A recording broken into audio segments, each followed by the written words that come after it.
play tonight. We knew that going in, and give a lot of credit to those guys. They played better than us. They were physical, and they made the plays when they had to. You know, I thought our defense probably held up well enough, kicking too many field goals, trying field goals, and getting knocked out of the red zone. And we were just a little bit off on offense, and the field position game hurt us a little bit as well. But I think these kids, you know, prepared hard, fought hard, and I think we'll learn from it. I think in this league, if you don't have your fastball going each week, you'll get knocked off. And so, you know, it's about learning from this situation.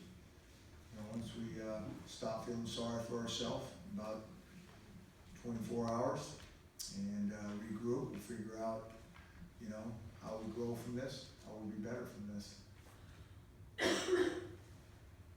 Any early update on Azim?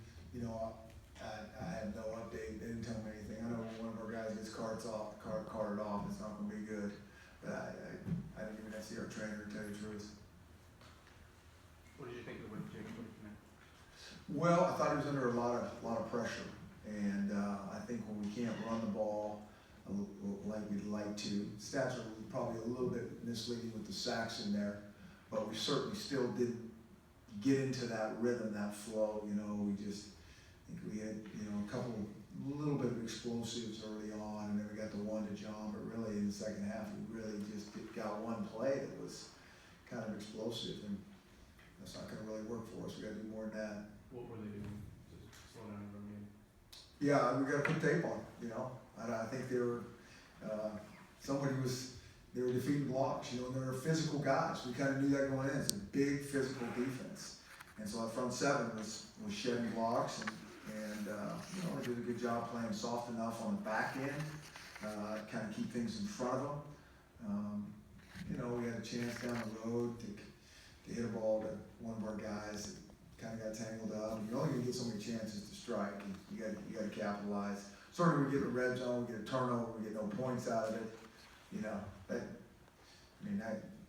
hard to overcome that. Any sense of what happened on the blocked field goal and how big of a moment was it? No, well, I think it was everything. We're down there, we get that turnover, and we're kicking a field goal, which we don't want to do, but trying to get some points. And it just looked like, from the sideline at least, they timed it. They timed it pretty well. I don't know what our operation was, but we'll take a look at that. But they were coming hard after it. Coach, you've been 9-0 before. How hard is it just keeping in the outside noise, outside the locker room, and just that win streak, keeping it alive? How hard is it? Yeah, you know, hey, we don't even really talk about a win streak. But we'll try to start a new one next week. Try to be 1-0. I mean, that's the win streak that we need to pay attention to. And you know, guys are looking down the horizon. You're going to get hit right between the eyes. I mean, there's too many good players and coaches in this league, and you know, just things happen. And so, you know, I don't know. I mean, I think our guys stayed pretty focused. I think we played a good team tonight. You know, we said that coming in. We knew that. I didn't think it was going to be a high-scoring game. I think some other people did. I didn't. I thought the defense was too good, and I thought ours was pretty good. And have we been able to capitalize on a couple things offensively, you know, to generate that momentum that kind of energizes our team and our defense, you know, it gives us a better chance to compete to win. Were you surprised your defensive rush didn't get no pressure on Bill? No, not. I mean, I thought we got, you know, when he was Coach Carey bringing some heat, you know, that was kind of our best chance to do that. But they got a big offensive line, and you know, I thought we'd probably have to bring a little more pressure to get to them. We started doing that towards the latter part of the game, and that was fairly effective. But you know, a little bit of cat and mouse game, but you know, pretty hard to get pressure with just four guys, big guys. Is that more pressure than you would have liked to have to bring against them? I think you got to bring what you got to bring. You know, they did a good job of mixing up their calls, I thought. And, you know, kind of bootleg hurt us with that crossover behind the backers. And, you know, so you're trying to mix it up there a little bit. But, you know, I think overall the defense was solid enough. You know, I don't think it was an outstanding game by any phase of our team. Part of that's, you know, credit to those guys, to USC. I mean, it is. They played good, played hard, which is pretty good. Thoughts on Taylor Rapp getting 2 interceptions today as a freshman? What does that mean for him? Kind of what are your thoughts on his game today? Taylor's been a good player all along, you know, he doesn't play like a young guy, tackles well, you know, he's always in the right position. Really proud of how hard he plays, and how smart he is, and that's kind of been the thing that we've said about him from the second he's been here. Chris, can you talk a little bit about the replacements for Azim, like DJ Beavers and your initial impressions on how they reacted to the moment? Yeah, you know, I think okay. I mean, Zane and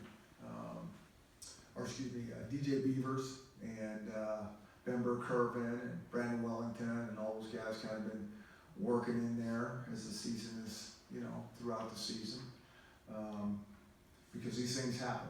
I mean, this is football, and you always see those things kind of. You know, it seems like, I don't know, it's kind of early in the season, you'll see some things, and then kind of late in the season, you see some things, and it's really discouraging and disheartening to all of us, you know, especially a guy like Azim. But it's a game, and you got to be able to build depth, and the next guy's got to pick up the flag and got to play at a high level. You know, you just really, you know, you feel bad for a guy, you know, that gets hurt and then being able to, you know, and again, I'm just assuming, you know, finish this thing out. Just emotionally, you've been through a number of seasons where maybe you've had a late loss and you've had a nice run going up. Yeah. What are maybe the keys to kind of being able to bounce back and get to that 1-0? Yeah, I mean, I'm not worried that our guys are going to sit there and feel sorry for themselves for a long time. I mean, this hurts them. There's no question. Just because I think they're really good competitors, and you know, they leave it all on the field. And they spend so much time during the week preparing, and so when you put your life and your heart and soul into something and it doesn't turn out right, that is hard.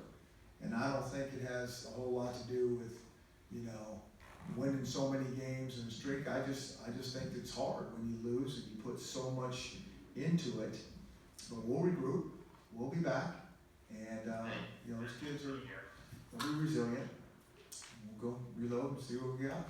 Chris, you mentioned the lack of big plays on offense. Yeah. Is that just kind of the offense not getting into rhythm there? Was that something they were doing specifically to kind of stay back and keep these guys in front of them? Yeah, it's a good question. And well, I'm really going to put the tape on to be able to answer that, to tell you the truth. You know, I think it's a combination. We didn't really run the ball. You know, we weren't really running the ball, and they were kind of in those longer yardage situations, and they pushed the pocket pretty good. And so, you know, we didn't do what we normally do.